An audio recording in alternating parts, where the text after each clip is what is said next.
This afternoon, just right around 2:30 in the afternoon, officers were dispatched to St. Luke's East Hospital on a reported shooting. When they got here, they were advised that an individual had self-transported or been transported by private conveyance to the hospital suffering from gunshot trauma. It is believed at this point in time that the shooting may have taken place in Kansas City, Missouri, near 88th Place and James A. Reed. It's still very early in the investigation, so we're going to be working on determining that, which our investigators are already working on. Preliminary information that we have at this point in time, a 16-year-old male juvenile victim was walking down the street somewhere in that vicinity near the 88th Place and James A. Reed area.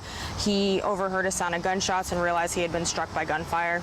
He was able to call a friend for help, who then picked him up and transported him to this hospital for medical treatment.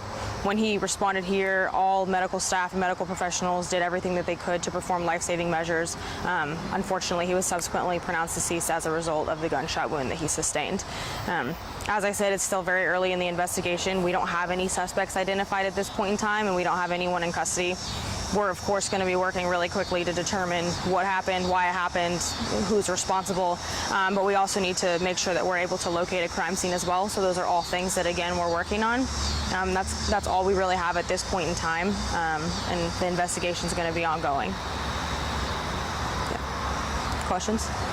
Just to clarify, nothing really happened at St. Luke's East? No, so nothing happened at St. Luke's East Hospital at all. Preliminarily, as I said, this is believed to have occurred in Kansas City, and then the victim was just transported here. So it does look like there's a big incident that occurred at St. Luke's East Hospital. There is nothing that took place here besides medical intervention, which is what they're supposed to do. So, and I commend them for all that they did in trying to save this young man's life.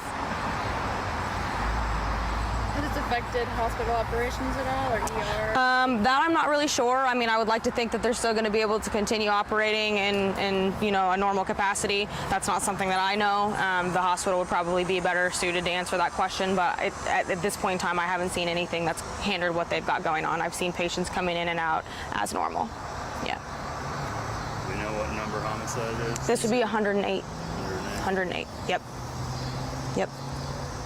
No suspect information? Not yet. Not at this time. I said, once we can kind of start figuring out where the crime scene was for sure, we have a generalized location. Again, we've got to go through all these fine-tooth details to kind of figure that stuff out. That will help us start putting together the surveillance footage that we need, or witness statements that we need to be able to determine kind of what took place, and then we can work on that suspect development from there.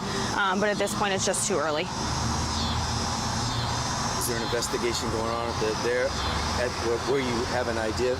Is there an investigation going on over there right now? Yeah, so our homicide detectives, when they come in for a homicide briefing like this, they scatter throughout different areas of the city or wherever that they're needed to investigate witnesses, to canvass, to look for crime scene, to look for video, to speak with, they're going to be speaking with the individuals who dropped our victim off at the hospital, things like that. So they will kind of divide and conquer so they can get as much information as possible, as quickly as possible. Of course, we want to be thorough and efficient, but, the more information we can get quickly, the faster we can start working on piecing together those smaller pieces that might give us the details that we need to make an arrest or at least identify a suspect.